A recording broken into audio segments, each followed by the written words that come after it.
The Catholic Church in Australia is presently a flourishing and significant entity, with the 2016 census declaring that around 22.6% of Australians are affiliated with the Catholic faith.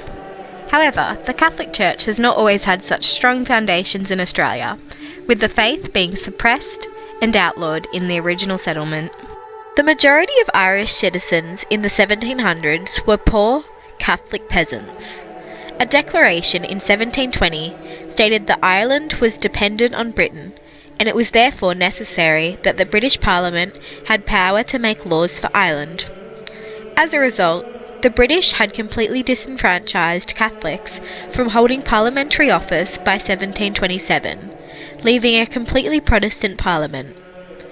This resulted in the interests of Catholics not being represented, and ludicrous penal laws barring Catholics from exercising their religion publicly were introduced.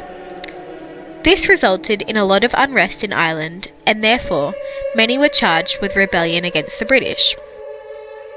Consequently, when the first fleet of British convict ships arrived in Sydney in 1788, they were accompanied by a number of Irish convicts.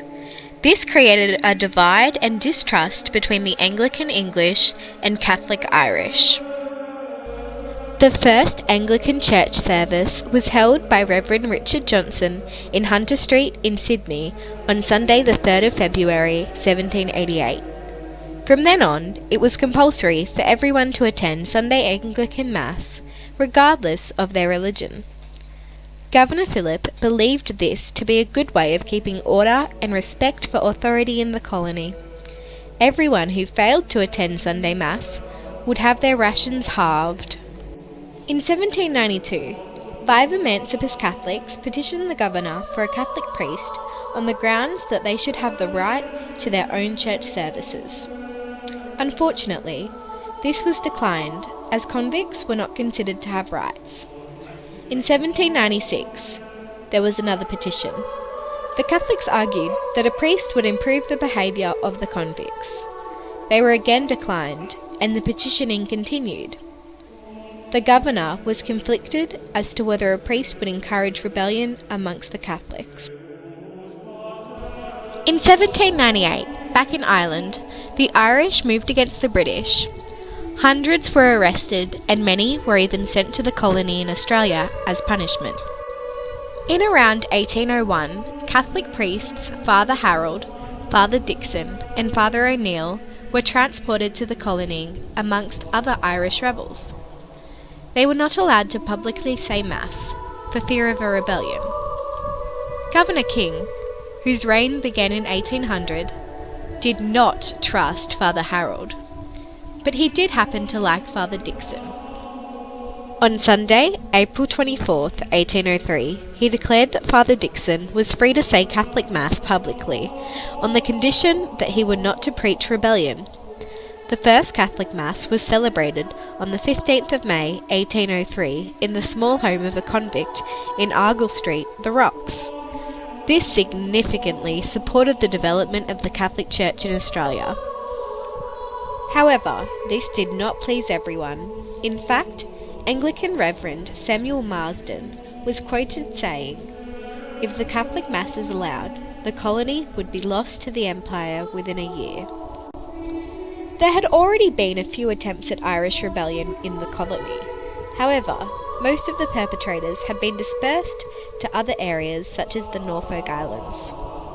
However, this fueled the rebels, as they learned from the mistakes of those before them, and began to exercise far more precise and secretive plans. On Sunday the 4th of March, 1804, the fears of the colony leaders were realised. The Irish staged the Castle Hill Rebellion. They chanted, "Now my boys, liberty or death," at the government officials.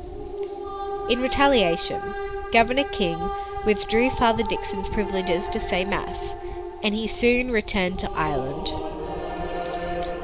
Catholic Mass was not said again legally until 1820, when, under severe pressure from the people in the colony, it was decided that 2 Catholic chaplains could be sent to the new land.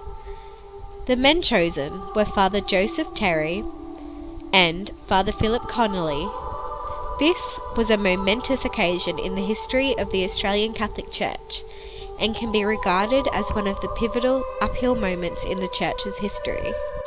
There were a number of notable Catholics who contributed to the development of the Australian Catholic Church. Francis Xavier Gazelle was a missionary and bishop who travelled to Australia a year after he was ordained in 1896. In 1906, he was appointed as the Apostolic Administrator in Darwin. With the Catholic Church not yet being established in this area, he was tasked with establishing the Catholic Church in the Northern Territory. He began by giving children and their families the option of a Catholic education. This allowed the Church's views and values to grow and become more understood by future generations. He also took an interest in Aboriginal culture and began to introduce Indigenous people to the faith.